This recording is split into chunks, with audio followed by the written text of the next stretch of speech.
On this episode of Still Loading, Assassin's Creed.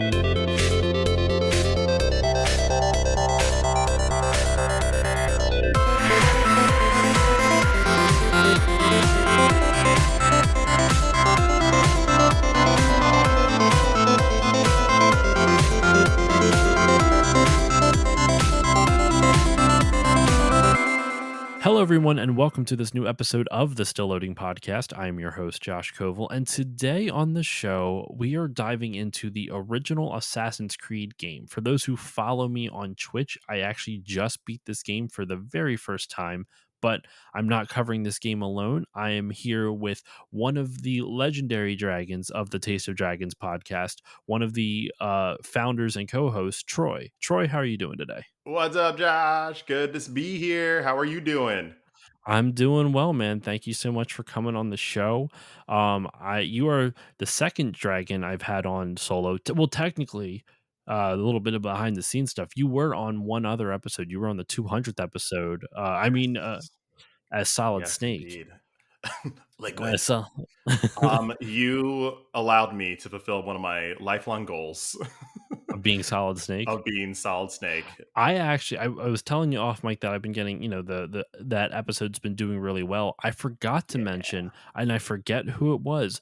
Someone complimented your Solid Snake. I legit, Oh like, my that's goodness. no bullshit. I just can't remember who, but they said you did a really good Solid Snake. I hope the audience right now can feel the blush that is happening on my face right now. Just feel its warmth because I can only be so honored. There is a 17-year-old or 16-year-old in me that is high-fiving whoever that person was so hard right now.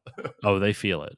They can feel it. So we're here though to talk about the original Assassin's Creed game. It is a series that is now it's a super influential game, and it's spawned one of the most successful series of all time. Mhm. And it's something I'm amazed that it took me this long to play. And as much as there's certain aspects of this game that haven't aged well, I think the overall impression I got from this game was I was actually amazed how overall it did age well. It's just certain aspects did not. Mhm. So yeah, I don't have a lot of memories with this though, but Troy, you are a huge fan of the Assassin's Creed series. So how did you first get into the series, and what's some of your earliest memories with this game? Dude, yeah, Assassin's Creed as a franchise is like probably my favorite like modern day franchise. And I say modern day as we're talking about a game that came out like over 10 years ago or more or something. 2007. So it is 14 years now. Actually, November, it is Wow. 14 years old as of 4 days ago at the time of this recording. Whoa, that's a long time. That's a long time Yeah. ago. Yeah. So I don't know if it would be classified as a modern franchise, but I'd like still when I say think it's about modern. like I think like the classic franchises Mario and Zelda, and like those are have a special place in my heart. But I was a full on adult when when Assassin's Creed crossed my path, and I've played every single game since, and I am just as excited for every game that comes out as I was for the first one, as the first time that I played it Yeah, as the yeah. first Assassin's Creed. Not a perfect franchise, I understand, but No, like, no man, game. There's very few of those. very few, very few. But I got into the original Assassin's Creed. Actually, it was I didn't get into it until I think a couple years after it was out because your boy was broke. Yeah, because like it may have been 2008 when I had like saved up my money to buy a PlayStation 3, and I got like the Metal Gear Solid 4 PlayStation 3, Yeah, like the one that like, yeah. oh, that thing was chunky. Um and Was it backwards compatible? Was it one of the backwards compatible it ones too? was, yes, it was. Anyway, spent my entire fortune on that. Loved it. But then I think, yeah, Assassin's Creed was a game that was out, but it was pretty popular. And I was at that point just bargain bin Bob is the only way I could play any video games. So one night I was working, and a colleague of mine was like, "Hey, I got some new video games," and at this time I didn't really have any video game friends. Mhm. and we found out that we played video games, and they were like, hey, if you all want, we can go back, to my home. I got like Arkham Asylum, I got Spore, I got Batman. Oh yeah, I got Batman Arkham Asylum, and I got Or that is Assassin's a Creed. throwback. Holy shit. Totes. This is the era we're talking about here. Yeah, yeah, yeah. That sweet 10 to 14 years ago era. And so I jumped at the chance, and we went back to his place, me and like two other friends. We were all just like, video games, let's go. And we're all like sitting, like four dudes in their 20s sitting on the edge of one bed. That if that's not your 20s, I don't know what is. Four dudes on sitting on the edge of a bed. Like other friends of mine in their early 20s were off like getting plastered at like Friday parties, or like I don't know, Jackass was real popular at the time, so they were like in shopping carts, throwing themselves off of or down hills. But Yeah, no, yeah. we were just four dudes sitting on a bed, jazzed to see these video games. That sounds like a song. Four dudes sitting on a bed. One fell off and bumped his head. Anyway, uh, yeah. go on. So yeah, he fired up Assassin's Creed, and I didn't really know much about it. Um, so I was kind of going in just super super blind. I didn't know that it was like a time period. It took place in like the Crusades or something. I remember seeing something at E3 that year about it. Some Yeah. dude jumping on roofs in a cloak. But when he fired it up, instead all I saw was this modern day dude in a sweatshirt in like a laboratory or something. And I Yeah. kind of looked around. I'm like, oh, I'm sorry. Do you have the wrong game? Excuse me, my friend. I believe you were supposed to put in the Assassin's Creed game. This is obviously not that. Uh, Yeah, it threw me for a loop too. I was like, "Why is this all like?" Because, like I said, I actually did play it first, like a couple years ago, but I gave up real fast just because it didn't grab me at the time. And mhm. obviously, when I played through on the stream, then it did. But I had the same reaction. I was just so surprised. I'm like, "This isn't." I thought this was took place back in the Crusades or like a long time ago. Yeah, yeah, yeah. I was expecting just have a bow and arrow, jump on a horse, go fight some, I don't know, dragons. I even thought at the time it could be like a fantasy thing. Yeah, yeah. And so I got intrigued. Like right off the bat, I was just intrigued. He's like, "No, this is the game," and he lays down in this portal, and then The it gets Animus, the animus and gets the warped Animus. back into time. And at that point, we just kind of fooled around. We jumped on horses and just ran around. We weren't doing any story stuff, collecting feathers and running into fights. I had no idea what was going on. I had no idea what the story was. All I knew is I was just enjoying, him playing, running around the landscape. At one point, I got it in my hands. I fought some knight dude, and by the end of that night, we were all just kind of sitting there, and I was like, man, that was actually much better than I thought it was going to be. And listen, just the biggest hugs to this dude. He looked at me and said, "Do you want to borrow it?" And I was like, "No, you're playing this. Please go right ahead. I can't. Yeah, And he was yeah. like, "No, no, no, no. I just bought Batman Arkham Asylum. I'm gonna need at least a week to play this game, and it's new, it's fresh. I got to play this game." This is a year or so after Assassin's Creed was out, so he just hadn't played it. And he's like, "I got this new Yeah. Batman game," and I was like, "You sure? You sure, bud?" And he gave it to me, and I looked at it, and I said, "I'll see you in a week," and then like packed it in my bag, and I did. I played that entire game in 1 week and just Wow. consumed it with all of my being. That was probably the last Assassin's Creed game you could play in a week, because now they're Oh, so insanely long. I'll have you know, and we could talk about it later if we ever do an Assassin's Creed 2. But I played Oh, there's Assassin's Creed going to be. 2 in 1 day. I Are played it you in serious? straight through Thanksgiving. It was one of the best days of my life. Dude, that makes me think. I remember I wanted to start, this is before I had a kid and before I was married. I wanted to start a Thanksgiving tradition where I one-shotted a game straight through, no matter Yeah. what like, every Wow. Thanksgiving, pick it. It could be a game that I played before, it doesn't matter, but Right. I tried to do Uncharted one time because it's like, it's an 8-hour game. I could one-shot that. Mhm. 8 hour, it's an 10-hour game. I could one-shot that. Never did. Got too busy, Right. and Right, so I right. never could. So I don't think I ever will, at least not for a long while, especially while the kid is still so young. But yeah, so let's dive into a little bit about Assassin's Creed and its history real quick. It was developed by Ubisoft Montreal and released on November 13th, 2007, originally Hmm. for the Xbox 360, PS3, and I think that was and then later on it came out for Windows, but that wasn't until a couple months later on April 8th, 2008.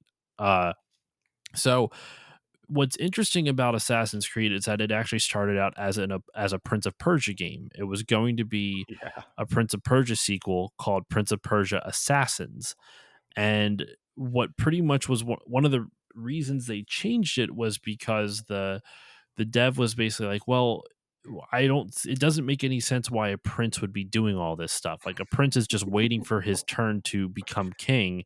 So him I becoming an can't think assassin just of a good doesn't really make a reason whole lot of sense. for Yeah. a prince to run around shanking fools. Hmm. Exactly, right? Huh. So they didn't see any so the game dev was like, that doesn't make sense. So then they switched it where you were playing as the prince's bodyguard and the prince was just a young boy and you would have to protect the prince across like throughout like throughout the adventure. Well, that got changed by upper management saying, well, we can't have a Prince of Persia game where you're not playing as the prince. So then that's how it spun off into its own series. So it started off as Prince of Persia Assassins and eventually turned itself into Assassin's Creed. And in fact, there Mhm. are from what research I did, there are a few holdovers from the original Prince of Persia concept. The only one that I saw, they didn't list everything on the video I found, but they did say how they wanted to have large groups of crowds for your assassin to kind of weave your way through, Yeah. and obviously that's a major sticking point in the Yeah. Assassin's Creed series. So that's one of the things that came through. In terms of the inspiration for the story and plot, the writer was really inspired by a guy named Hassan Sabah, and I'm gonna make sure I am saying that correctly because it's been a little bit, but let me see. Yeah, Hassan Sabah. If I'm saying it incorrectly, I apologize, but that's at least how it looks to be pronounced. So anyone who does speak Arabic, feel free to correct me. I readily admit I don't know how to pronounce this correctly. But he was a Muslim missionary and he founded a group of assassins called the Assassins. Basically, the inspiration for the brotherhood that you see in the Assassin's Creed series, the whole thing that Altair was a part of, and then Mhm. obviously Desmond is a Mhm.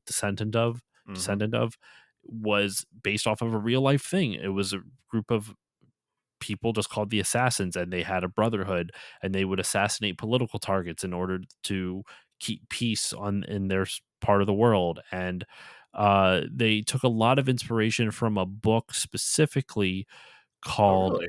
yes, I'm trying to where I just had it. Son of a nutcracker. I just had it. Alamut.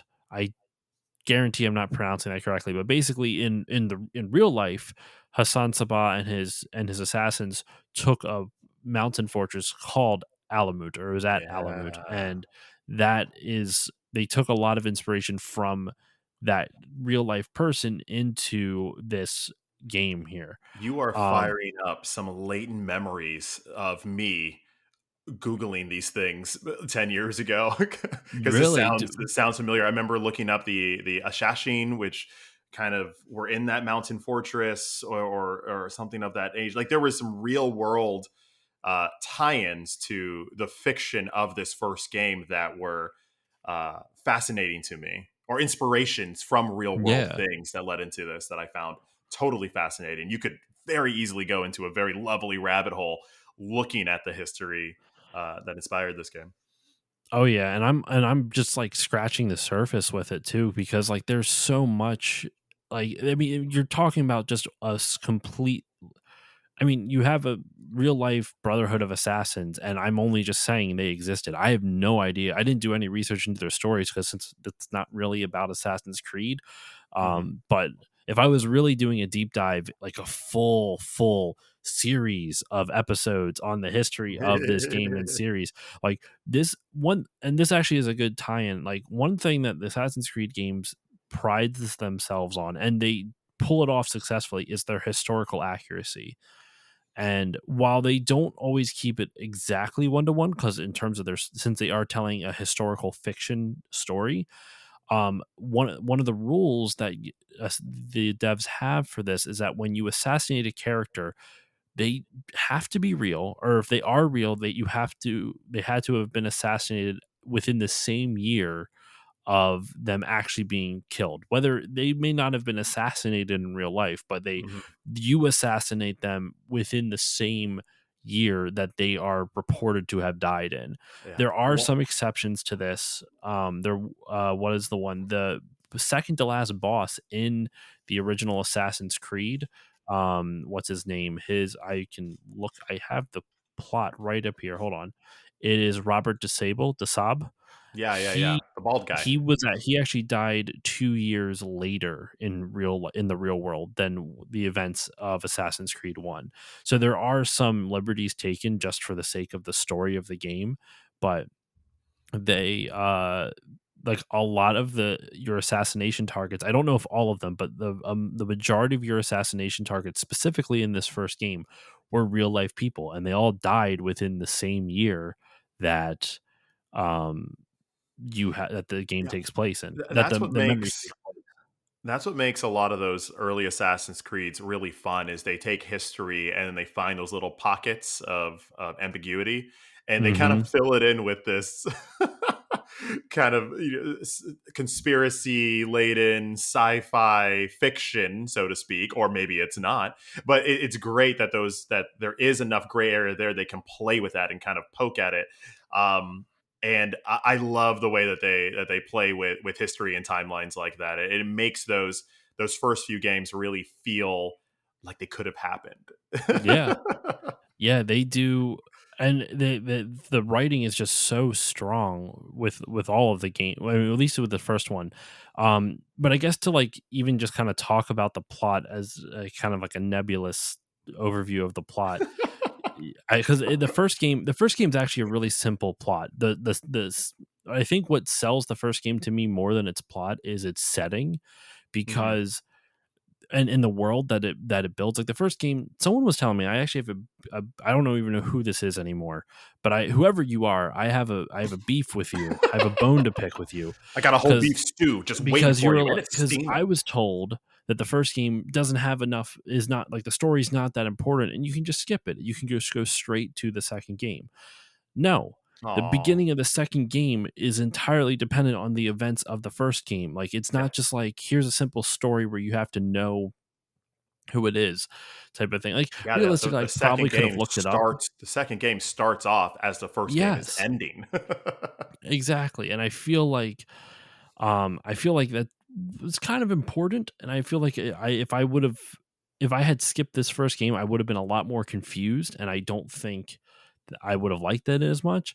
And Right. so far, like the second game, like I'm enjoying it so far, but I actually kind of like the simplicity of the first game so much right now. Like, Yeah. it's very straightforward. I don't like the uh the monotony of all the similar missions. You have like four different mission types that you just repeat over and over and over again, Correct. Yeah, yeah, yeah. but we'll get into that. But Cool. yeah. But so the story is basically you play as a character named Desmond Miles. I was supposed to say Desmond Llewellyn, who plays Q in James Bond. That's You not know who it what? is. I was thinking the same thing when you said it. De- You said oh, Miles, and for a second I was like, "Did you mean Lulu?" Wait a second. Llewellyn, yeah, I know, right? No, Desmond Miles, voiced by Nolan North. You are Mhm. kidnapped by agents. I'm going to read this just because Wikipedia does it so concise. Desmond is kidnapped by agents of a company called Abstergo Industries, and you basically are there to be put into this thing called the Animus. And what they're trying to do is, you don't know what it is at the beginning, but you're trying to go through your ancestors' memories through your DNA. It reads your DNA and reads your ancestors' memories through your DNA, which, what a cool sci-fi plot. Yeah. I love when creatives can find new ways to time travel. You know, Mhm. it's not time like because time travel's been done so many times. If you can find a very clever way to still mess with the idea of time then like my hat's off to you, without getting into like an actual machine that like, drives off or something. I find it fascinating. They can still find unique ways, and that was a really unique way to go back to the Crusades, right? And they don't write themselves into a hole, because one of the biggest complications with time travel plots is that you can very easily write yourself Yeah, into a hole by like screwing up. Like if something happens in the past, it's got to affect the future. right. By This, changing things. you're not changing anything. You're just, the game is telling you, no, this is what happened. I, It's presenting to you as this is factual history, even though it's not, and they have a disclaimer at the beginning, but it is the way the game is presenting it in the game's world. This is what happened. I remember being impressed by that. Back flashback to me on the side of a bed with three of my friends, and I remember, in video games there's a lot of limitations. They have to put limitations, right? So Yeah, you can't you can't go past this point because the game's not that big. You can't. You have to press certain buttons to do certain things because that's just the way it's designed. There's a limit you to it. can't swim in Assassin's You Creed can't 1. you can't swim. There's all these limitations that are just They gave a inherent reason for it, but in I'll wait till you're done. yeah, there's these limitations that are just inherent in video games in general. What I was impressed about in that first moment is they were finding these fictional justifications to why you can't do those things. And Yes, while, they kind of use this carte blanche, sci-fi animus thing to justify it, I was still just impressed that they even did so. So many times in games, you'll they just wrote run it into off. a Yeah, wall where you're just like, can't go there, and there's no reason. In this game, if you run into a wall where you can't go further, it's like, hey, that didn't happen in the storyline. Sure, you understand that it's just a reason for you not to go there, but I at least like the idea that I'm experiencing this wall and my character is experiencing this wall, and it's justified both ways. because you haven't unlocked that part of the animus yet. The whole swimming thing, to reference back what I mentioned before, is because there is a glitch in the animus. They wrote it into the fact, like, that's why you can't swim, even though they just didn't want to design. I understand, like, you take a step back, Yeah, you're like, okay, they just didn't want to design. They didn't want to have to account for players going into the water right, in their game design. That's how they, and that's why, like, Fallout, if it gets to a certain spot where you're not supposed to go, it's like, oh, this place is super radiated and you can't go past right, here. right, right, You'll right. die if you walk like 10 feet into here because it's super radiated, stuff like that. Yeah, no, man, I'm with you on this. Like, the writing, the world building they do is just so strong, because I think that's because I even told my wife about this. My wife famously is not into video games, but she likes sci-fi stuff. I'm like, you would Cool. like the plot of this. Like, this is super sci-fi in like one of the best ways, and I really think you'd like it. So she didn't watch me play or anything that, but I kind of explained how, you're looking at your own DNA to inspect your ancestors' memories, and it's just such a Yeah, really cool sci-fi premise. Like, I just can't get over genetic memories is what they call it. Machine capable of the animus is a machine capable of translating genetic memories, and Desmond is the main character, once again voiced by Nolan North, and Altair is his ancestor that you're playing through our history. Does Altair ever come back in the series, or does he only show up in one Assassin's Creed 1 and its spin-offs? Altair does come back in one of the main series. I think he comes back in Assassin's Creed. Oh, is it Bloodlines? It's the third Ezio game. Well, There's Brotherhood well, and the it's one after that. Brotherhood and Revelations. I don't know which comes Revelations. Thank first, but you. like, Brotherhood comes first, and then it's Revelations.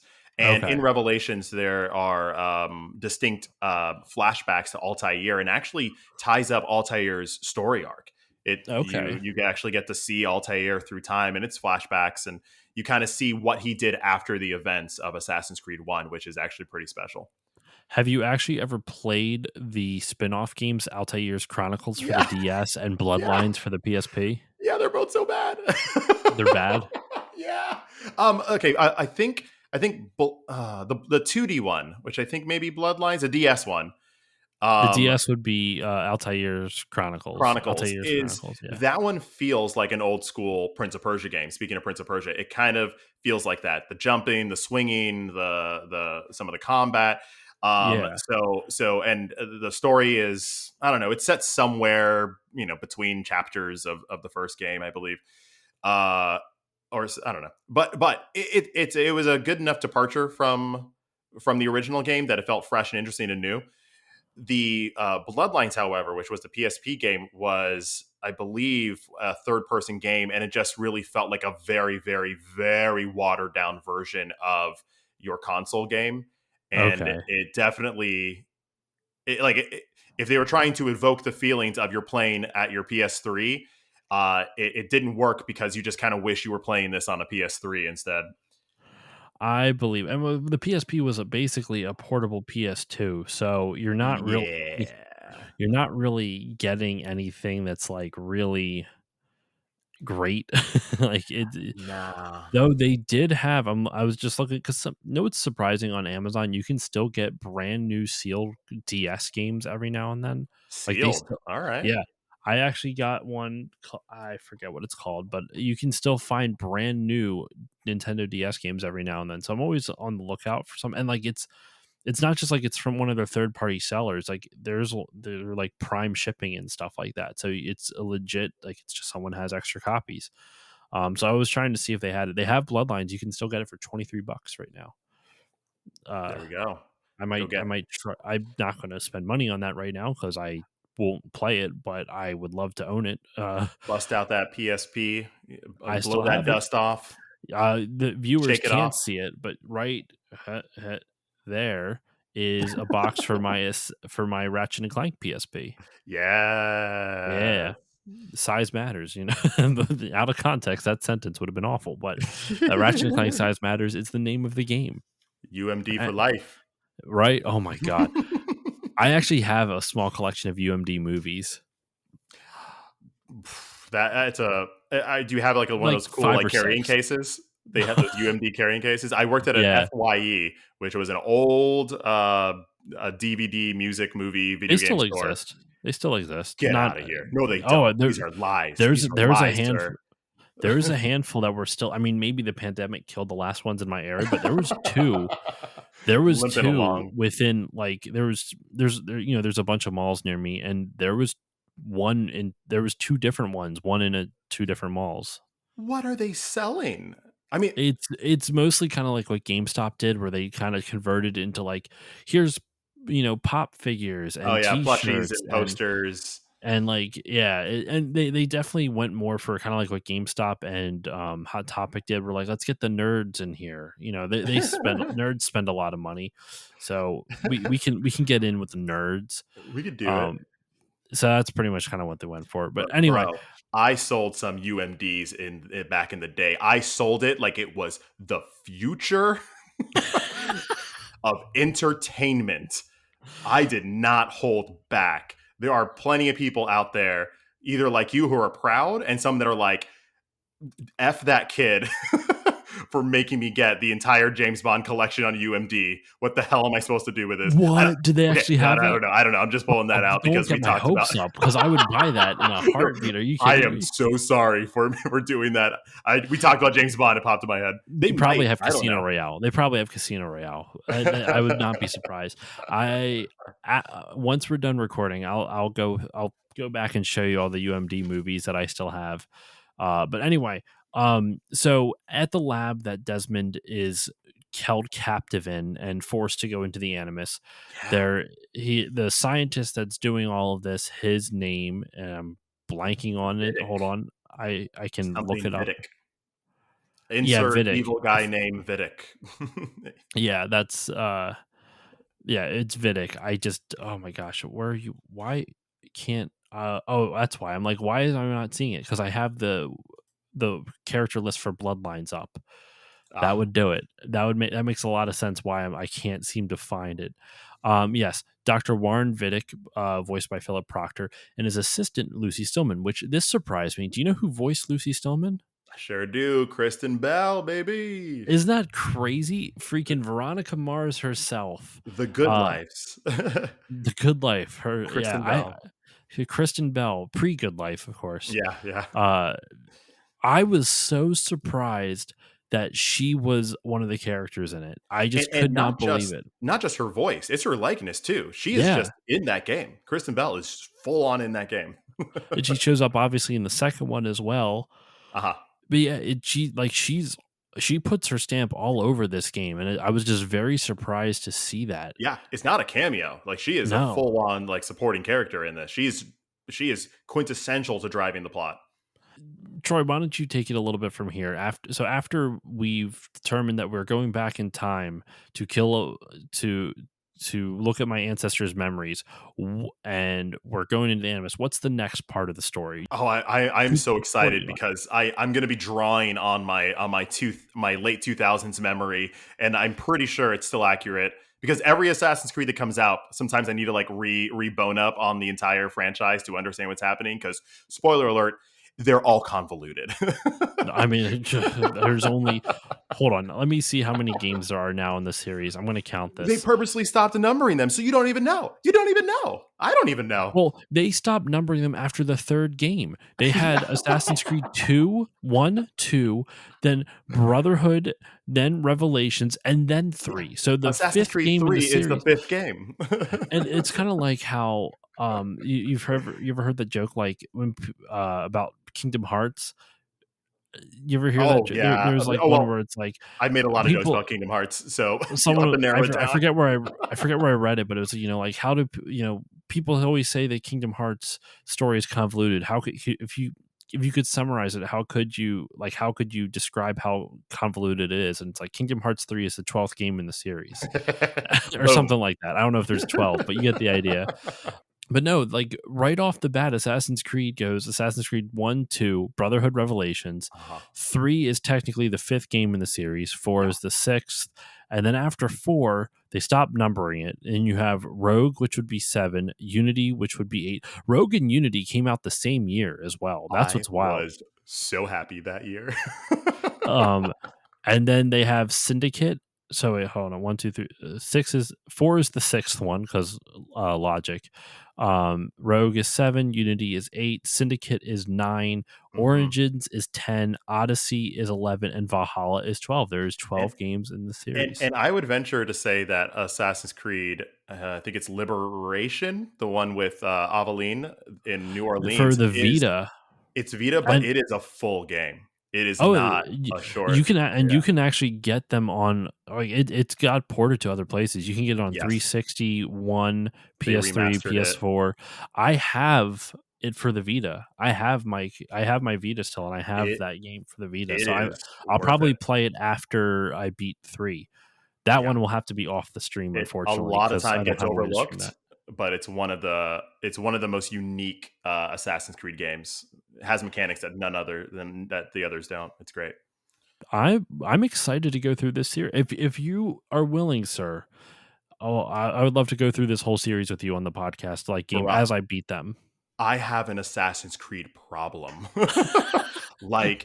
Like you don't understand. I sometimes am that person that people will have criticisms, and I can like justify any problem and like acknowledge that, yeah, I know it's wrong here, but I'm like, but there's a reason.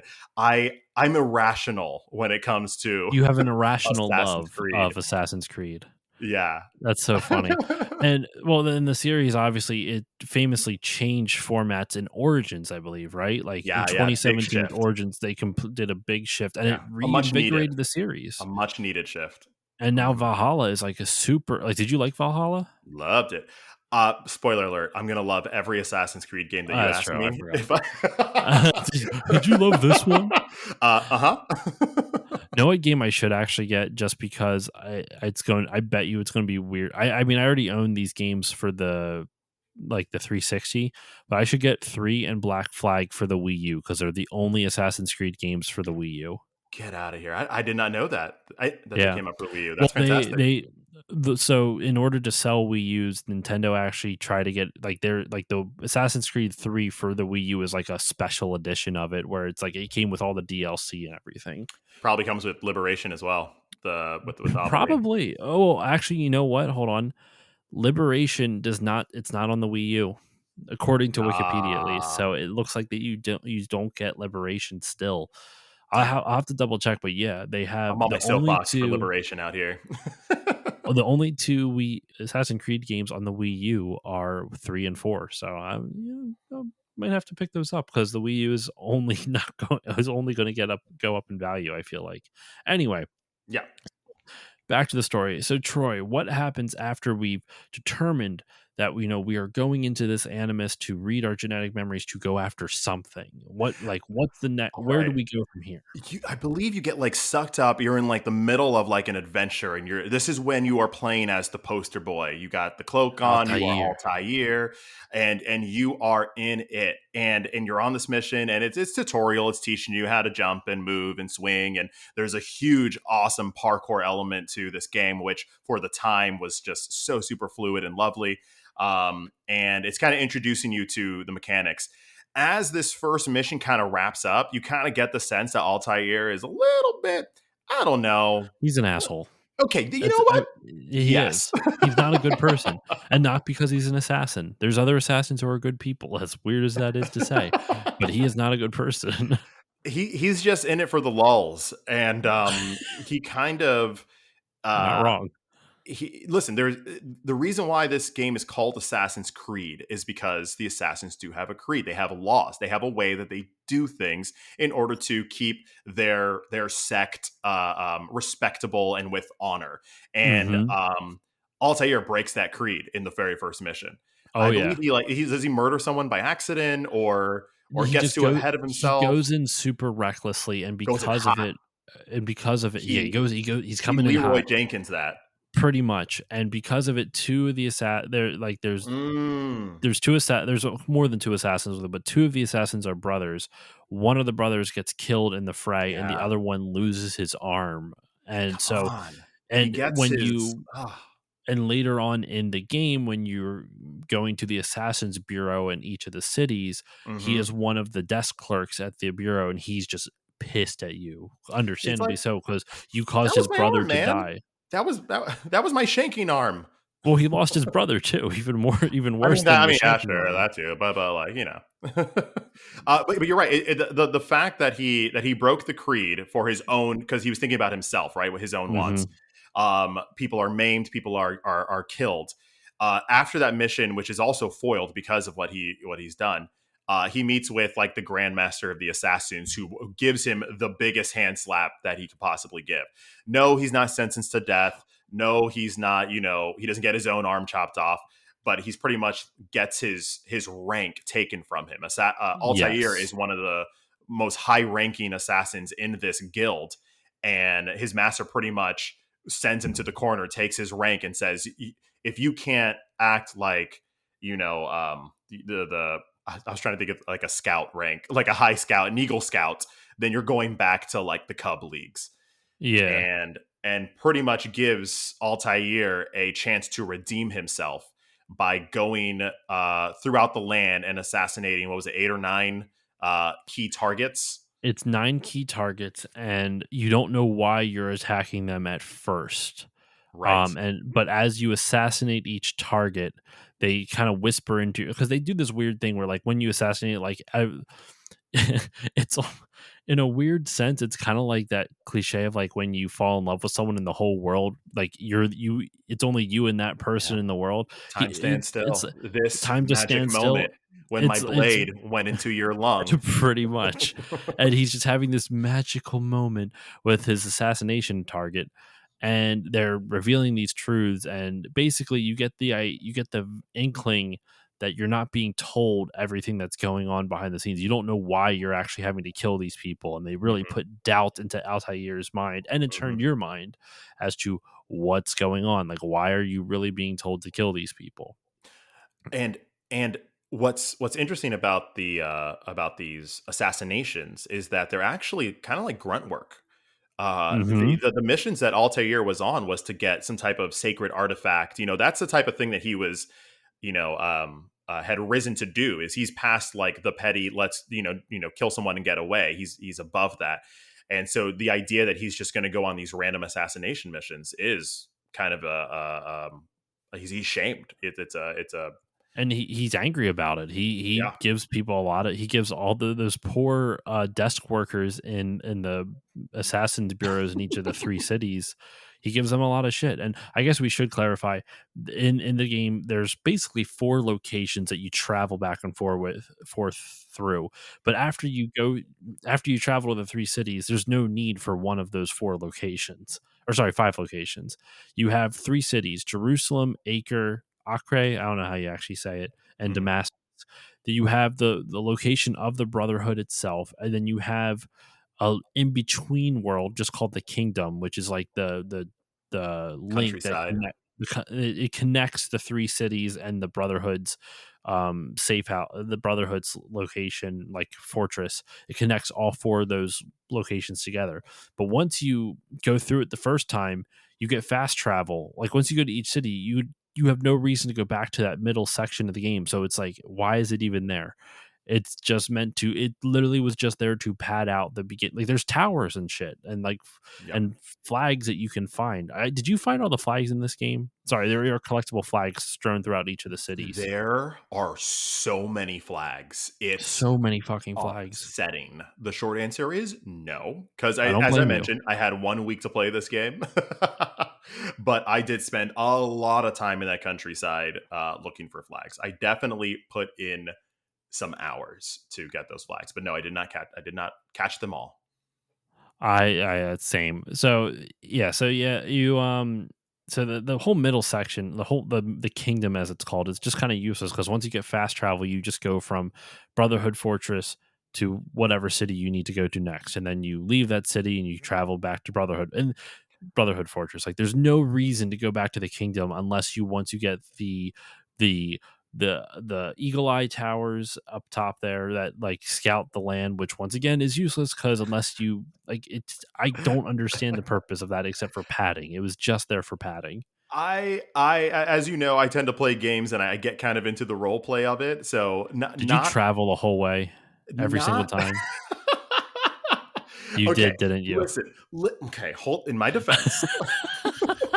There were a lot of flags to get, okay? There are a lot of And there flags. are a lot in the kingdom. And if you're traveling and you see a flag, you can just go pick it up. I did spend a lot of time in the kingdom.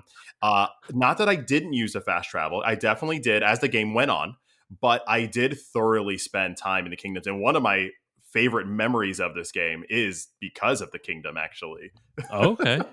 Go on. And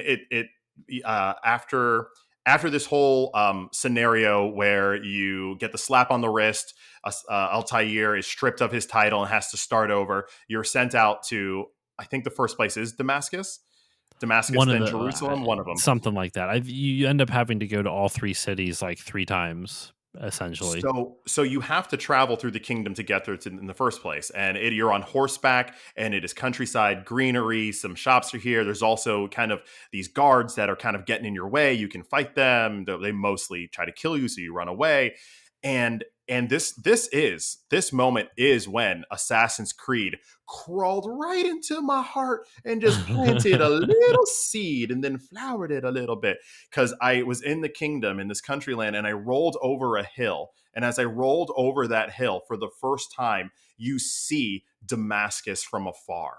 And Yeah. the sun hits it, the music swells up, the breeze comes in. I'm sure there was like a bird that flew by. And in that moment, I like felt that emotion. I felt the grandioseness of this game. Whatever the devs were going for in that moment, they 100% succeeded with me. And that moment of awe, of pure awe, is a moment that has kept me coming back to the games. When I went back into the kingdom, it was so I could see these vistas again. I could feel this moment of travel and then the release of being in front of a new city or this next monument or this whatever it may be. Like it got real, man. And I still feel that feeling every time I play an Assassin's Creed in one form or the other. There's that, oh, it's amazing. Love it. I love it.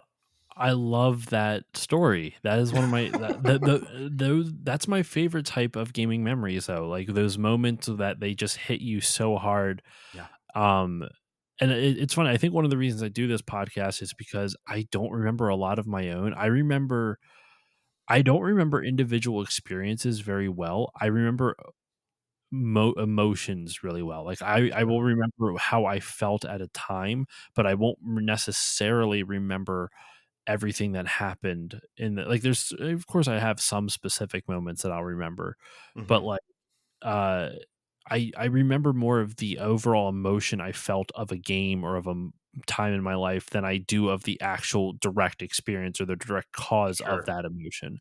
Sure. So this podcast is a great way for me to talk to other people who love video games and to hear those stories, so I can almost live vicariously through their memories in a weird way. Uh, that's so cool though. That's Yeah, I and they really they because this is one of the games that really set the standard for open world games for at least the next decade. Because if you think about it, like the Ubisoft open world model has been copied so many times, and it's been right. like a really the whole idea of like you have these viewpoints, and then you have to climb up to them, and then it Been reveals more of the copied. map, and Yeah, then once run into the you ground, unveil more some of the would say. map. Yeah, yeah. And once you unveil more of the map, that gives you different objectives for you to see. And they've definitely refined it as time goes on and got into better. Like I think they do really good in Far Cry 3 because it's the same idea. You Uh-huh. have these radio towers you have to get, which then unveil different things you can do on the island. Um, I should do an episode on Far Cry 3. I love that game. I've played all the Far Cries as well. I'm game, except for the latest Far one. Cry, I have not played. I have Far Cry 3, Blood Dragon, and 4. I haven't played any of the others since, and I need to. I don't hold Um, it in as much regard as Assassin's Creed, but they're fun. I just Far Cry 3. I'm gonna have to hold off because Yeah, yeah. Yeah. I love that game so much. Put But a it pin in it. but the idea of like what they did in Assassin's Creed, it is a direct influence on what you saw once they turned Far Cry into a Totally. more open world. And it's a similar format, but Assassin's Creed, you can tell they were still feeling it out for There's that model because there's and way too many watchtowers. Each like eagle nest point, whatever, unveils way too little of the map around you. So you're right, right. there's like 8 towers in a tiny area of the map. Like it takes like 2 minutes to walk there. Mhm. But There's there's an just so many air to do. there's an air of experimentation with that game. There's an air of prototype with that game that they Yes. kind of a lot of that went into my perspective. I did not play this game when it first came out, so I did hear the same things you probably heard about it being iterative and repetitive, and it being kind of a shallow open world and all of that. So, keeping in mind what it was doing at that time, definitely made it easier to swallow some of those shallower moments by being like, this has just not been done before in this way. So it's paving a ground that has not been paved Exactly. before. And I think that really helped me even now. Like I played it for the first time in 2021. I mean, I technically, like I said, I played a little bit, like an hour of it, maybe like 3 or 4 years prior, but Uh huh. that's not really playing it. Like you test it out. And I tried it a handful of times, and I never really gave it a real shot until I just beat it on stream a couple of weeks ago. And but like even playing on stream, like certain things stuck out to me, just like you're saying, it's a prototype. It's a prototype of everything that was going to come later. It's a prototype of Assassin's Creed 2. And I feel like Yeah. especially in this era of game development, when the HG era had just started, game devs were really trying to there's a reason why for a good number of years game design became really lackluster, because game development was so expensive because everything was going to HG and no one knew how to do it optimally yet. So they had to make games as safe as possible in order to appeal to the biggest audience, so that way they could make their money back. I'm not even just talking about make money, but just so they could like be a successful game, like Hmm. not just rake in money hand over fist. So there was a lot of games that came out that were really bland and samey around this time, like starting right around this era and moving forward. But so what a lot of game series did is that they would, from what I noticed, they would release a game and it would be a shorter version of what the sequel would be, where they would basically be like, this is what we wanted to do, but we didn't know how to do yet. So, like, perfect example, Left 4 Dead 1. I love Left 4 Dead Hmm. 1. Left 4 Dead 2 feels like a more there's not that much of a change between 1 and 2, but 2 feels like a complete game and 1 feels like Yeah. you were 75% of the way there. Because one, I mean, with those first games, all your effort is you're making it from scratch. So all your effort Yeah. is going into just getting this thing off the ground. Whereas the second one, you can now actually play in this playground you've created. You don't have to worry about, the You ingredients have a as much. formula set up now. Yeah, now you can let your wings fly. And I mean that's so far even with what I've noticed of playing the second one so far, the biggest difference between 1 and 2 so far, and I don't want to harp on those differences too much because obviously we'll be doing an Assassin's Creed 2 episode once I eventually beat that. But the parkour elements they improve so much in 2. Yeah, 1 is very slow. It's super impressive for the I remember when 1 came out, my friend had my friend had it and I was blown away by the graphics. I couldn't believe that a game looked this good because like this was one of the first HG games and it was yeah. one of the earliest 360 games. 360 came out in what, oh 04, I want to say. I'm going to have to double check on that. But the 360 came out, I want to say in 04 or 05, maybe 05. And it was still like it took a couple of years for it to really get its foothold. 2005, that's when it came out. So at this point, the 360 was 2 years old when this game came out already. So it was not a launch game by any stretch, but because the 360 took so long to kind of get off the ground, it felt like a launch game. Mhm. And uh this game really kind of showed what this new console generation, in my at least in my eyes, from when I remember being like going because I was in college when this game came out. Actually this when this game came out, I had just graduated high school and I was going into college. Mhm. And I remember being like, "Whoa, this is what modern games look like. This is what the new consoles look like." This is the future. Right? It felt so advanced, and the it blew me away. And so and then watching my friend just climbing up walls. You never saw that in a game prior to this. You never saw a No. game that allowed that level of exploration and that level of like uh like just Walls were barriers, and here yeah, was a walls were game barriers saying, and now they're "Not not. today." And you know what? That was one of the factors into that overwhelming experience I got when I saw Damascus, the city from the mountaintop, from the hill, because I knew that I could go there. And this Mhm. beautiful city I'm seeing basking in the sun is not just a painting. Like, I'm gonna get to go there and climb those buildings, and that it was that promise that got me so excited. Um, yeah, you're right. Yeah, it's amazing. And the thing that struck me about it was visuals still look really good. Like playing it in Oh, I'm glad to hear that. 2021, I was wondering, yeah, 2021, how that's holding up. This the isn't like a visuals. remastered version or what? No, this was a normal. Damn. I was playing it on my 360. I was playing it on the 360, not Oh. even like a PC with mods and shit. It was a 360 where it shows its age the most. And I'll start off with graphics and then kind of talk about its the gameplay mechanics.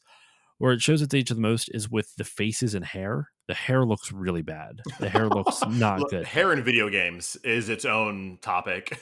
Yeah. Oh my god. Well, you ever see? I'll have to send you a video after we're done recording. There's a PS2 game called Shinobi, based off the Sega Mhm. series Shinobi, right? The cape in that moves like hair does. It's insane. Like there's a whole forums you can find on Reddit about this cape because people are mystified with how they were able to get it to work on a PS2. It's wild. Anyway, Good Cape uh Tech. yeah, right. But the graphics overall hold up really well. Like the scenery still looks really good. You Altair looks good because his hair is covered. It's a hood, so you don't have to deal Mhm. with weird hair textures. You I have the got no cloth idea what's going texture. on under there. Could be a Jerry Exactly. curl, could be a straight, I don't know. Maybe he's got Oh his my god. name buzzed into his head, who knows? Who knows? Yeah. So He's it got some still looks really beautiful, good. like, locks, like Goldilocks, just It's like beautiful hair comes Fabio. out. Oh my gosh. Shirley Temple. Oh. Shirley Temple. That would be so funny. That'd be so good. But where it shows its age in terms of the mechanics is the collision detection for running up walls is very spotty. And Mhm. it's very forgivable though, because once again, it was the first of its kind. It was from 2007, one of the earlier like Xbox 360 games. At that point, if you think about it, because the PS4 and Xbox One didn't come out till 2013, so in 2007 there was still 6 years left of the Of 360 that life cycle. cycle. Mm. So it was still a really early 360 game, even though it was 2 years after the console launched. That's nuts to think about that the 360 went from 2005 to 2013. That's an 8 year life cycle. That was they were good. Those are I mean, well, 360 had a rough start, but for the most part, Well, then, they were pretty good uh, machines, well, both that the and the last PS3. gen too, PS4 and Xbox One also had an 8 year life cycle, 2013 to 2021, or sorry, 2020. Wow. So it was a 7 year life cycle. Wow. This life cycles continues to get longer in general, but in any case, Yeah, the machines last longer. oh, that is just it's just so expensive. Like there's not much you can really do to improve like every Mhm. console prior, like it was, oh, the graphics look so much better. Graphics only are getting like the difference between PS2 and PS3 slash original Xbox and 360 is huge. Yeah. Difference between late PS3 and late 360 and early PS4 still noticeable. You can still Mhm. easily notice it, but it's not quite as big. Like it still looks like Halo 4 still looks really fucking good. Last Yeah. of Us still looks really good. Mhm. Um, but you can still tell the difference. Then the difference between PS4, PS5, and then the one in the Series X also even less noticeable. Like it's going to have smaller gaps. But in any Yeah. case, um, where it shows its age, back to Assassin's Creed, because I once again went on a rant. Uh, it's with the controls, how like you have to hold in the right trigger in order to get your action commands. Like you have like high profile and low Oh, profile yeah. actions, so you Mhm. have to hold in the trigger to basically, if you hold in the trigger, then you have high profile, meaning guards will notice you. Low profile, meaning you're keeping a low profile, so that's how you push past civilians in the Right. town, and you walk. But if you hold in the right trigger, you run, stuff like that. And uh the controls are a little hard to understand at first, but once you Mhm. do, it's not bad. It's just clunky, but it still Sure. works. Like you don't ever feel out of control. But what Sure, what do sure. you what do you remember of the controls of this though? I don't want to keep on rambling about my recent experiences with it. When the first thing I think about when I think about the controls is the combat, and I was surprised at how slow the combat in Assassin's Creed Yes. is.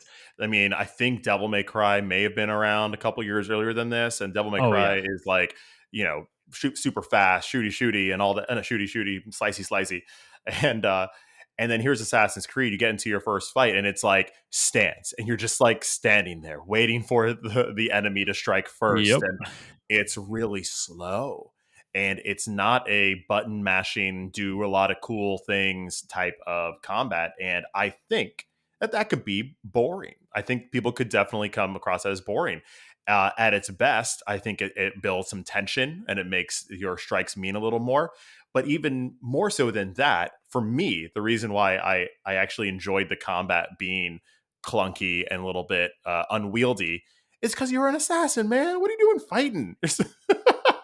Well, You're supposed to be taking those motherfuckers out from behind. What are you you're doing? not wrong. You're not wrong. And what's funny too though is like if you just hold, so when you're in combat, if you hold in the left trigger, not the bumper, but the trigger, then you are in constant parry mode. Hmm. Or no, sorry, you hold in the right trigger. You press the left trigger to target an enemy. You hold in the right trigger. Basically, you hold your sword out just ready to parry. As long Right. as you hold that out, you can parry just about everything. Like you can just stand there and not get touched. It's Mm. laughable how easy it is. And then all you have to do is wait for the enemy to attack while you're holding that trigger, and you Yeah. hit X, you do a parry and you hit them. And then you Right. do that enough times A and you couple kill them. times. Yeah. Sometimes it's instant, sometimes it takes a couple times. I never understood, like, he'll parry and get him, and then he only just punches him in the stomach. I'm like, just run him through. Just fucking shit. You have a blade that comes out Use of it. your fist. what are you doing? Just punching him. And actually, and even speaking of that, one of the coolest like world building elements I thought was that in order to use that blade, the assassins had to lose their ring finger. Like they had to Yeah, cut off the ring finger so it could like shoot out through that, they which could was really conceal it and cool. use it. Yeah, yeah. Yeah, I thought that was such a And cool. yeah, I mean, painful to think about. They even make a joke about it. So, like in Assassin's Creed 2, like where I'm at so far, where like Leonardo da Vinci is in it, and he says, "Oh, which I you have to love. cut off your finger." I do too. Yeah. But anyway, yeah, Yeah, it's that legend gets built upon the a whole finger cutting off and oh whatnot. And really? yeah, Ooh, yeah, I'm yeah, yeah. excited then. I'm excited. The entire month of December here on Still Loading has been sponsored by Geek Guild. Geek Guild is your go-to online store for all of your geeky needs. From costumes to home decor to even vinyl records and, of course, the video games themselves, Geek Guild will have it all. Currently, one of my favorite products on their website is the Slime Stand. The Slime Stand, if you are a fan of 90s Nickelodeon like I am, it is a great stand to place your video game controllers on to give you that authentic 90s Nickelodeon feel. Maybe you can pick up your Super Nintendo controller from the 90s Nickelodeon style slime stand and play Nickelodeon Guts on your Super Nintendo. Believe it or not, that is a game on the Super Nintendo. So go to geekguild.com and check out all they have to offer. But yeah, I mean, like where it really shows its age is just the graphics hold up better than you would think, other than just like face and hair textures and like some hands and stuff like that. And also the 360 in that gen, it had a major issue with like loading textures. You ever like I was playing Gears of War on stream, and there's like times where you would walk around a corner and you like none of the text like all the textures would be generally there. You would have like a general color of the texture, but it wouldn't be loaded. So you had these flat, like blurry textures Yeah, with crisp lines those. all Yeah. around it. And Assassin's Creed wasn't that bad, which surprised me, not because of the game, but like Microsoft is the studio that makes Gears of War. So they should have be like right in on the technology for the 360, but their game still was like graphically played like shit. So I Yeah, was here very comes confused. Ubisoft, the third party, who's like using their machine a little better than they are, which is like, Yeah, that's what What's it up? What's up? felt What's like. going on there, Xbox? What's And up, Mike? the What's up, Microsoft? It was very strange. But anyway, so is there any other final thoughts though on? Well, I guess I guess we should still finish the story. We kind of started the story, then we kind of branched into like what was what held Mhm. up and whatnot. But what's left to tell about the story here? What do So we got, Troy? So that was the premise, the setup. There's your game right there. Assassinate 9 people, to resolve. You have your direction. What's really fun about this game is that yes, in this medieval time, this crusade time, this time during the Crusades, you have this assassination plot. You have a second plot going on, which is taking day in the present day world, which I think in this game was 2012. Um, yeah, Something like it that. was a couple months before the end of 2012. And so in the present day, there is a whole other conspiracy laden tale that is happening. And what's fascinating about it is that it's kind of doled out through Easter eggs, and it's kind of doled out through your own exploration. As Josh, you mentioned, Desmond Miles, who is this present day, uh, I was going to like a Ancestor of the predecessor, yeah, assassins. yeah, of the assassins. Um, he has given up the assassin life. He was raised in an assassin's like cult or sect, in a village, away from the world, and he kind of grew up out of it and was like, "This life isn't for me," and just went on having a Well, nice modern day Desmond life. doesn't even know about it. Like at the time, Desmond has no idea his ancestors are assassins. So He had no idea. he has like he knows he grew up different. He doesn't know exactly what the guild is or what the group is for and Okay. all of that, but he does know that he doesn't know like Altair. He has like this prestigious bloodline or anything of that ilk. Uh, but he did grow up with an inkling and understanding of like his father, and they were into a different type of alternative lifestyle. And but now he's an adult and he's just at a bar and he gets He's a kidnapped. bartender, yeah. He's a bartender, yeah. Gets kidnapped and doesn't even know why. And they kind of explain like, "Hey, in your blood, we are looking for this sacred artifact, and we believe your ancestor knows where it is. So you're going to do this thing, or like I don't know, die." pretty So much. yeah. Oh, they basically like we'll let you go once you get that. Yeah. Yeah, And so you go into this because you're also, and he's also kind of interested. I mean, this is, I would be super interested to go look at my ancestors back in the 1200s and see what I was what was going on then. It's like the ultimate 23andMe test results. Assassin's Creed, the ultimate 20. That's a real missed partnership sponsorship opportunity between 23 and Me and Assassin's Creed. Like, come on, man! Like they totally could have done something like that. Oh man, I had I mean, yeah. Instead of knowing about all your ancestors vaguely, you're going to know about one, but you're going to know everything. You're going to know what they every smelled single like. thing You're going to know what they taste, what if they had any food, they what it taste tasted like. like. Not what they taste like. Well, I guess I don't know. You could just like lick your hand and be like, "Oh, that's what the 1200s." That's horrible. I'm never going to do that again. People I didn't shower.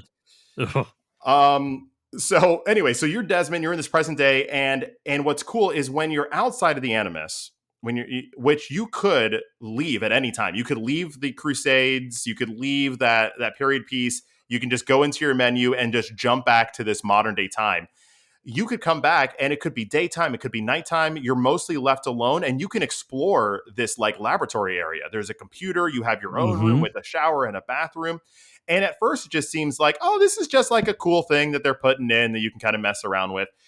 But then the more you kind of click around and rummage through things, the more you start building like the fiction of the world of this present day world, and you start putting together these you can hack into Warren Vidick's the villain's email and start understanding that this modern day Abstergo, this group is trying to stop the end of the world, or is going to try and invoke the end of the world, and just trying to get this artifact, and you start putting together this whole conspiracy that's happening and finding your place within it, where you actually fit into this modern day fiction. It's like straight up just here's some sci-fi right up your face.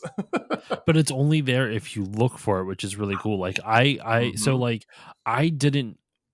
It wasn't until the end of the game that I figured out, oh, I can interact with this laptop. I was literally like, Mm. I couldn't figure out the dude's password at all, so I never got onto that. The only thing Mm. that I did in the room was there's someone leaves a pen and you can like hide the pen in your sleeve like Yes. the assassins does, but then it doesn't come back at all later, at least not in my playthrough. Maybe it Okay. comes back in like some other way, but I it had no bearing for me. Like he just hid the pen in his sleeve and then that was it, and I didn't see any other use for it at all. So I'd have to look into that further. Yeah, I can't remember if that did come in, or that may have come into play towards the end. Maybe I can't remember either. But what's cool about what you nailed it on the head. What I loved about those exploration moments is they don't tell you to do it. There's no indication that you should go mess around with the computer or try different or click on different buttons or whatever, poke around at the different rooms. No one tells you to do that. That's just up to you and your curiosity, your boredom, whatever it may be. And so when you do discover it, it feels like you did this. It feels like just you yourself in this moment just stumbled on something that only you stumbled upon. There's a unique quality about it. Um, there is a point of fiction in the game called the bleed through effect, which is important to the overall story, especially with Desmond, where the longer that Desmond spends inside the Animus reliving his ancestors' memories, the more he starts getting flashbacks and abilities in the present day world, even when he's not in the Animus. In Yes, When yeah. he's in the Animus, you can invoke this sense called Eagle Sense, which kind of allows you to blue out the world, and it's kind of like a radar. You can key in on special chests or items or flags, and also assassin targets. It kind of gives you a little direction of of the things around you. You see things you normally couldn't see. No one tells you that that could be done in the present day after a certain Mhm. part in the game. You just think to yourself, either I could do that, or maybe you found a note that explains on a computer that there is a bleed through effect, and then you try the actual button that you would use in the Animus, but in present day life. And when you do, you start seeing things, messages on the wall. I think that might have Yeah. been where I got the code to get into the computer. See, that's where I thought so too, because I found the code on the wall and I tried it and it didn't work. But I Mm. honestly don't know. I might have typed it in wrong. I'm not 100% sure. But yeah, when that happened, that blew my mind because there's just text all over the wall. I'm like, "Oh my Yes. god, this is deeper You than I you thought." find out that you're not the first ancestor they've tried to bring in to do this. Yeah. You are Yeah. like number 16 or 17, and there are others that have gone through this process and are gone, either just Went murdered, crazy and they went killed him or crazy. something. Because The it bl- seems like they went crazy yeah. by because they must have wrote it with their own blood or something like that on the wall. Because that's what it kinda looks like. What's nice, Josh, is that there is a mystery involved that you will also get to experience that explains all of it and Oh, how it I'm and excited. I'm what it excited. is, how it works. I did look up, by the way, about the pens. So Oh yeah. apparently, uh, where is it? I wasn't aware that I could get Vidic's pen, and I don't know where to get it. Started a new game, finished the first assassination mission. I don't want to miss my chance again. Can someone give me info? This is on the GameFAQs forums, and then someone replies, Lucy's you get rather early. When you go into your bedroom and the closet is open, examine the closet and there will be a code that Desmond will enter to be able to unlock and exit his bedroom. That I did get. Vidix you can get right before you start block 4. He'll come in and chat with you while he's holding a mug of coffee, and then he'll walk away and face a large window behind his desk. You have to pickpocket his off of him. So you actually use the pickpocket mechanic that you Mechanic learn in from the game, like you were ah, talking about, Troy. You use some that there's the bleed through once again. yeah. Um, and then using those two computers and reading all the emails, you'll get the codes to get into the conference room and onto the computer in there. So you can actually get into another room. Like I always figured there was, because there was like 3 doors in the Animus room. There was the one door into your bedroom. There's another door that Lucy and Vidic always go into, and then there's the exit, like gateway door that you run out of in the beginning of Assassin's Creed 2. So I always thought, I was like, there's got to be a way in there, and that's apparently how you get in there. Is like you can go into the conference room, and get more stuff there. I would love to actually see if I can find a video of them doing that, because I encourage I you to. It's I'm fun. not going to replay the entire game just for that moment. I got the story that I needed to for Assassin's Creed 2, but that's really cool though. I think that's a really well done aspect of it. So yeah, with when you're in the flashback, sorry, when you're in the Animus storyline, when you're Mhm. inside the Animus and you're going playing as Altair, you kill the 9 assassination targets and you find out they're part of the Knights Templar. Well, they just call them the Templars, which is just like their fictionalized version of the Knights Templar. And Which I you met in real life, wait, what? just so you know. Did you meet a Knights Temp? What? Hmm. Just so you know, in the fiction of Assassin's Creed, the Templars are like the main villains throughout the series. They're holy crusaders. They're the ones that are kind of working behind the scenes to influence society and the world. And I think even did a lot of like great things. Like they started the Red Cross, like way back in the day. All types of history and conspiracy swell about them. And I obviously, as you know, I am a fanboy for Assassin's Creed. I have been murdering Templars for better on 10 years. I I was out for work. I was out of state working, and I had a flight back, and my flight got canceled. And they were like, "Hey, sorry, too late. Here is a hotel room. We'll get you in the morning." And I was like, "Dope," Free because hotel room, free might as hotel well, room. right? Yeah. Let's do this. Get to the hotel. I'm jumping in the pool. I finally decided to go to the bar to get a whiskey, and I'm just loving this free hotel, life. As I am sitting there, enjoying my whiskey on the rocks, a man sits next to me or stands next to me, and I look over, and he has a golden sword, a golden bejeweled sword. And I look over, and obviously I'm like, that is a nice sword. I didn't say that out loud, but then as I looked over, then I saw people walking by with like crowns and like regalia and all of these things, and I'm like, what is going on? I didn't have enough courage at that moment to like talk to like be Yeah, like, hey, what's yeah. up? I instead kind of like slunk away, and I kind of looked to see like where the action was at, and there was a conference being held. It was the end of this conference of the Knights Templar, the modern day Knights Templar, Wow. verbatim. And I looked in the room, and there were nothing but gold swords and things inside, and people dressed as knights, and like, and it was happening. And I was like, this is the best day of my life. I am going to have a conversation. I went back to the bar, ordered another whiskey, and I didn't want to let on that like I have this entire fictional history with your probably very normal or prestigious, I wouldn't say normal, but like your established society. So I think I'm very sheepishly, I'm like 2 drinks in now. I look over, I'm like, oh, hi there. So what do you all do? Are you all like firemen? And I Are you said all that like firemen? I said that because they were dressed, they had like suits, and they had like regalia and patches on that kind of resembled, I don't know, if you were a decorated fireman and you're retired. Like I knew they were Templars, but I couldn't just come out and say it. I don't know why. So I was like, are y'all like firemen? What's going on? And one very, very nice gentleman, there were 3 of them, kind of looked over and was like, oh, hi, no, we're actually the Knights Templar. And he could probably read on my face that I know exactly, or I have enough of an understanding that Yeah.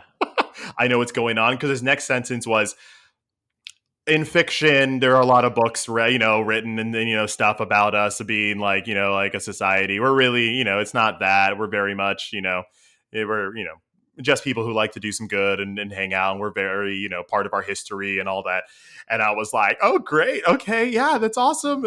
And then I just couldn't think of anything to ask him. I ended up asking him like, oh, so how do y'all get here? And he's like, we carpool. Wow. That's so we Like I carpool. well because what are my questions going to be? What, like, honestly, what are my questions actually based on? Is it going to be like, oh, why in the 13th century did you give Altair a hard time when he was just trying to save Yeah, the world? right. Like, what am I? In the Renaissance time, why were you all like, Ezio, don't steal my don't steal my stuff? Like, what am I? My entire basis to talking to them is based on a video game fictionized version of them. So all Yeah. I could do was kind of ask them like, what's going on, how's it going, what else would you tell me, like just really kind of mundane stuff, and they Well, were totally normal. hey everyone, Josh jumping in here real quick. In this next section, I talk about finding the Knights Templar website. Turns out it was not the correct website, but this section was so fucking funny that I had to leave it in. So, with this disclaimer quickly out of the way, on with the episode. Well, I think you dodged a bullet because I found their website, Oh no. and the very first thing they have like one of those like they have like one of those scrolling ad pages where like you'll see the like 10 dots and each dot is a different picture with a different link and that kind of stuff. The very first one is an ad for a website called purge.tv, which is the uncensored platform for the patriots who are purged by big tech. Oh my goodness. Yeah, they Oh use the no. term patriots, fight the Huh? censors, fight the leftists, and defy the elites. Okay. Holy fuck, these guys are insane. You have to And then there's an be of whole some elk to be able to casually carry around golden swords. there's a link to that you can visit their armory. Yeah, I would advise doing that. I think they had very beautiful accessories, so to speak. Wow. But I mean, Wow. listen. I may or may not have eavesdropped a long time before I said anything, and all of their conversation was just about like, hey, so we made a casserole and we were supposed to bring it to the meeting last week, but yeah, I couldn't get there in time. Like, it was the most normal, mundane Mundane. Oh things. my They were god, that's just so funny. men and women in their like 50s and 60s that are just part of this thing that their parents were probably in. I don't know.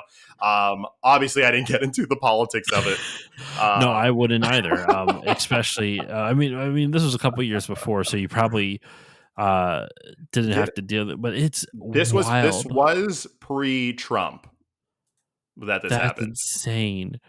Oh my So god, this I is just like pre super fake news and that whole like movement was in the I zeitgeist. don't that's so funny. That is so funny. Like, you can go to their website and join them, but you pay $890 for it. You get Hey, official cape easy. fully lined with a hood. Okay, we're done I with saw this. those. Buy one cape, get the next one free. They're BOGO, I hear. I know, right? It Anyway, was wild to see something. It was the equivalent of like of like walking into a hotel and seeing there's like a Nazgul convention happening or like a Hobbits convention, and then looking in the room and seeing real Hobbits or Nazguls or whatever your fiction is, and being like, "This is real. This is a they real thing," and then they being like, still exist. "What do I do?" Fantastic, but yeah. That's so funny. That's nuts. Anyway, so we'll finish off the story and we can wrap Yeah, up yeah, the yeah. episode. But the game pretty much ends where you kill the 9 targets, and you find out that the reason you're killing those 9 targets is because they are the only other 9 people in the world that know the location of the Apple of Eden, which is this legendary object which in the 2012 present day as Desmond, that what the Abstergo Industries people are looking for. That's like the linchpin that is like pulling the two different timelines together. Is you're looking for this Apple of Eden artifact that has Yep. like amazing qualities that may save the world from ending in 2012, which, if you remember, in real life people were thinking the world was going to end at the end of 2012 The Mayan in calendar and real all that life. stuff. Yeah. Uh, and so you find out that the leader of the Brotherhood, who you thought was your friend, was actually no, who was your mentor and your friend, Al Mulam. Mulim. I apologize once again. Mualim. Mualim. Um, I think, yeah, Al Mualim. I once again, sorry if I butchering the pronunciation on this, but he, it turns out, is the actual villain, and he uses the apple Oh, to brainwash everyone in the Brotherhood fortress, and you have to fight him, and that is your final boss. it was Amulim all along.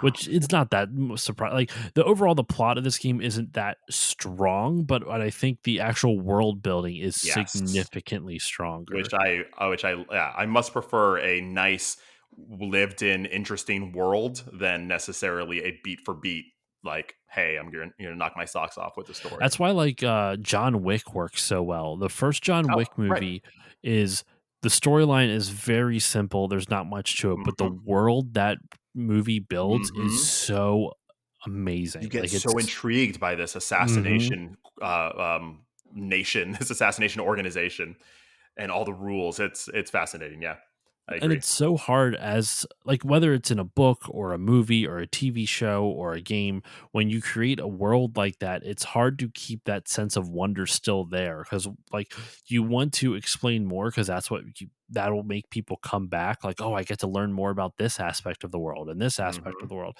But you also don't want to go into too much, because if you go into too much, then there's no mystery left. You want to be able to explain and expand, but also keep that level of mystery to keep people coming back and trying to figure it out. Like, you could even put it in there and explain it away, but don't come out and say it. It has to be Yeah, something that the player, viewer, reader, whatever they may be, have to work they do to get work on that their bit of own. lore.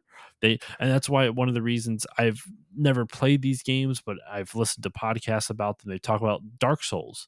Dark Souls world Oh is yeah. filled with a lot of lore, and it's only there if you take the time to if you put in the effort Mhm. to research it and And to that game look takes a into it. lot of effort. Yes, it does. So yeah, I think that's a good place to wrap up our discussion of the first Assassin's Creed game. We've gone into the story very deeply. We learned that you met some Knights Templar. Uh, I played the real life you Assassin's played the. Creed. I was sneaking around being like, "Imma see I see you. I see you. I see You're you." just throwing drinks in their faces. That was your version of it, like, Yeah, this is how Troy got impaled on a golden sword. I know, You right? know what? Worst ways to go.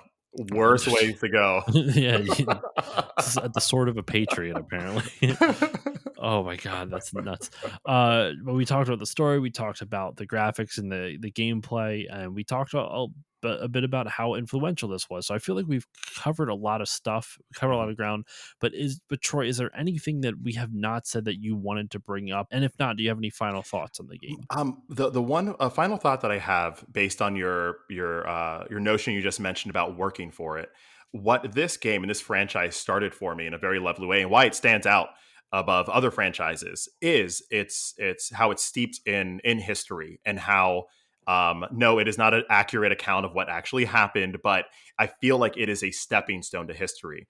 What this game did is I started playing it as a video game, and I went to Damascus. I had all that fun. When I got to Jerusalem and I saw Jerusalem for the first time, I stopped the game, then went and researched the Crusades. I researched Jerusalem at that time. I researched the Dome of the Rock. And they do some tidbits in the game where you can learn a little bit about these different locations, I believe, Yeah, in like yeah. a codex form, and it gives you a Mhm. nice synopsis, which is lovely.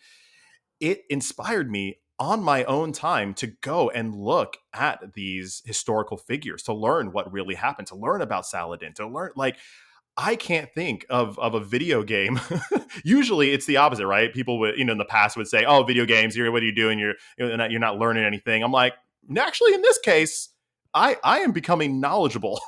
This series It's in general has always been so their attention to detail with the history aspects is startling in a good way. Like I Mhm, mentioned before about the whole like they made sure their assassination targets were killed around within the same year that the actual person the game the fictionalized version that the game makes they killed that character at the same time the real person died in the same year the real person died. yeah. But I don't know if it's this way in Assassin's Creed 1, but I've heard in like the newer games, I think 2 and on, maybe later than that, their attention to detail in the layout of the cities is so accurate that there's like I've heard stories where like people who have played some of the games will, especially in like those European series cities Mhm, that are so steeped in history and they built the city around the original layouts. mhm.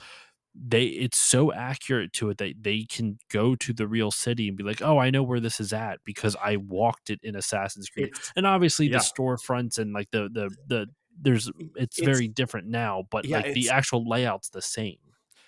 my honeymoon was in part of my honeymoon was in London, and I had just finished playing Assassin's Creed Syndicate, which was in London, and we were doing the tourist thing, and we were at Westminster, and our next stop we wanted to go to Buckingham Palace, and we were walking. Obviously, we're in a foreign country; we do not know the area, and we're like, oh, I think we have to go this way, and we're going to bring out the maps, But then I just went, Manda, that way. I don't know why. I don't know how, but I'm pretty sure we go that way. And she was like, "What do you mean?" I'm like, "I think it's Assassin's Creed Syndicate. Like I just played it. I'm pretty sure if we go this way, there's a park, and then there's And going to be she Buckingham probably Palace." gave you a look like, what are you talking about? Well, there was Amanda. It was, "What are you talking about?" But because she's amazing and she's her, she was like, "Let's find out. Let's see if you're right." Yeah, And we followed the hunch. And damn it, Josh, I was right. I was I knew it. freaking right. My The attention to in-game detail, man. knowledge came in there. Now, granted, it's truncated because it's a video game, so you're not going to get all the details. But even with Assassin's Creed Unity, which did a detailed version of Notre Dame, when Notre Dame, unfortunately burned down a few years ago, the actual people who work there, who are in control of that site, reached out to Ubisoft to get their notes on I did Notre not Dame know to that. help them rebuild Wow. because it's so They accurate, the building that they made in that game. That's nuts. I didn't know that. I had no idea. Yeah. That's who says video games doesn't do anything for society? I laugh at in their general direction. so, That's so nuts. yeah, so that's what I want to touch on. Is I think while no, you should not use Assassin's Creed as your history book by itself Definitely not. to base your knowledge on history on. It is a great stepping stone to allow you to delve into these different pockets of history, and it works because you yourself learn, but it also enriches the game. Like, I went back into that game after researching Jerusalem, at that time period, and then when I climbed physically the Dome of the Rock, I felt that once again, that feeling of like awe and accomplishment, knowing, I mean, it's kind of disrespectful to then climb that thing, but that aside, to go like do a handstand on top of it. But that Yeah. aside, it was really cool knowing the history of this place that I'm standing on inside of this game. Every single game I do this. It's fantastic. It's fantastic. Love it. Love it. Uh, that is the perfect way to end this episode, I think. That's a perfect send off, I think, to this first game. So, Troy, thank you so much for joining me for talking about the original Assassin's Creed. I'm definitely going to be having you back for Mm, Assassin's Creed mm, 2 mm. and the others as I steadily make my way through them on stream. So, for everyone listening, if you want to, I never promote my Twitch at all for some reason. I never think to do it on the podcast, but I usually stream Tuesday nights in between 8 and 9 p.m. Eastern every Tuesday. That's usually when I stream. I start either in between 8 and 9, go about 2 to 3 hours. Depends. Sometimes more, sometimes less. Depends on the mood I'm in. Mhm. Actually, when I streamed last night, I almost stopped early because I got tired of playing, even though I was only playing for like an hour. So, but I stream every Tuesday night, or at least I try to. So, feel free to come over to twitch.tv/, still loading pod, and you can watch me work my way through the Assassin's Creed series bit by bit.